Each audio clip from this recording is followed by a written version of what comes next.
చెప్పాలి sir. After all cigarette packet మీదే నన్ను తాగొద్దు పోతారని రాసినప్పుడు నీ వల్ల జగన్మోహన్ రెడ్డి గారికి గాని మాకు గాని నువ్వు నీ పార్ట్నర్ కలిసినా కూడా మా చిటికి నేల మీద బొచ్చు కూడా పేకలేరు. కానీ వచ్చి చొక్క పట్టుకోవాలంటే ఎవడు నువ్వు రా పట్టుకుని కానీ ఒక తన్ను తంతే వెళ్ళి పక్క దేశంలో పడతావు.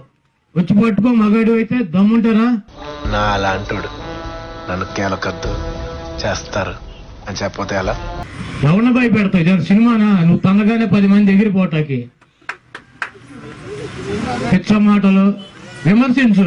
87 లక్షల ఎకరాలకి 35,000 రూపాయలు ఇవ్వాలంట. అంటే ఎంత అవుద్ది? 3,50,000 కోట్ల రూపాయలు అవుద్ది. ఈయన చెప్పిన లెక్క.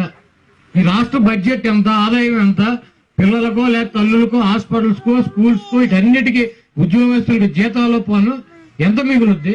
ఈయన ఢిల్లీలో మోడీ గారి సంకన అవుతాడు. మరి మేము ఇస్తాం 3.5 లక్షల కోట్లు ఎక్కడో అప్పో సొప్పో చేసి నువ్వెంత పట్టుకొస్తావు అక్కడి నుంచి అంటే అది నువ్వు అడుక్కో.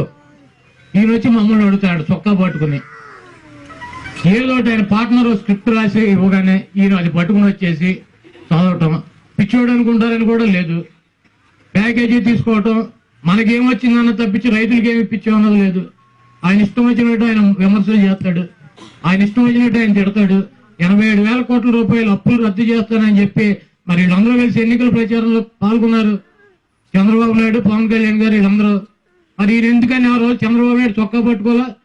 ఆ రోజేమో గాలికి వదిలేసి ఆయన స్పెషల్ ఫ్లైట్ పెడితే దాంట్లో వచ్చి ఒక లుంగి కట్టుకుని లోపలికి వెళ్ళి భోజనం చేసి బయటకు వచ్చి చంద్రబాబు నాయుడు గారు బ్రహ్మాండంగా పరిపాలిస్తున్నాడు, చంద్రబాబు నాయుడు గారు ఇంకో 10 ఏళ్ళు ముఖ్యమంత్రిగా ఉండాలి, ఈ మాటలు చెప్పి వెళ్ళిపోయి ఈ రోజు వచ్చి మమ్మల్ని బ్లాక్మెయిల్ చెప్పాలి సార్.